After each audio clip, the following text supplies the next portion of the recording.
আমরা সবাই জীবনে সাফল্য চাই, প্রতিষ্ঠা চাই, অর্থ চাই, কিন্তু বেশিরভাগ ক্ষেত্রে দেখা গেছে যে আমরা এই সাফল্য বা প্রতিষ্ঠা থেকে ক্রমশ দূরে সরে গেছি।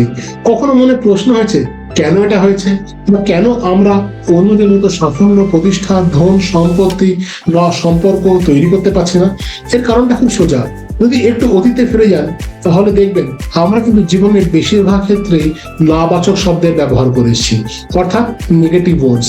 এই নেগেটিভ শব্দ বা নাবাচক শব্দের আমরা ব্যবহার করতে করতে ধীরে ধীরে হয়েছে কি যে আমাদের সাবকনশিয়াস মাইন্ড, আমাদের মনে এই নেতিবাচক ভাবটা ক্রমশ বসে গেছে, এবং সেটাই কবে অজ্ঞাত কারণে বা অজ্ঞানত বিশ্বাসে পরিণত হয়ে গেছে। আমরা যখনই কোনো উন্নতির রাস্তায় হাঁটতে গেছি বা কোনো বড় স্বপ্ন দেখতে চেয়েছি, সবসময় ভিতর থেকে একটা আওয়াজ এসছে, এগোস না, এতে খুব প্রবলেম হবে, এতে অনেক অসুবিধা আছে, অনেক বাধা আছে। অর্থাৎ আমাদের বিশ্বাসটাই ক্ষণভঙ্গ হয়ে গেছে, তাই নেতিবাচক হয়ে গেছে। যদি আপনারা জীবনে সবাই সাফল্য চান এবং অনেক বড় কিছু করতে চান, তাহলে জীবন থেকে এই নেতিবাচক শব্দটাকে অপপ্রয়োগ সম্পূর্ণ বন্ধ করুন। অলওয়েজ পজিটিভ ভাবুন, ভালো থাকবেন এবং সাফল্য আসবে। আবার দেখা হচ্ছে পরের এপিসোডে। ততক্ষণ নমস্কার।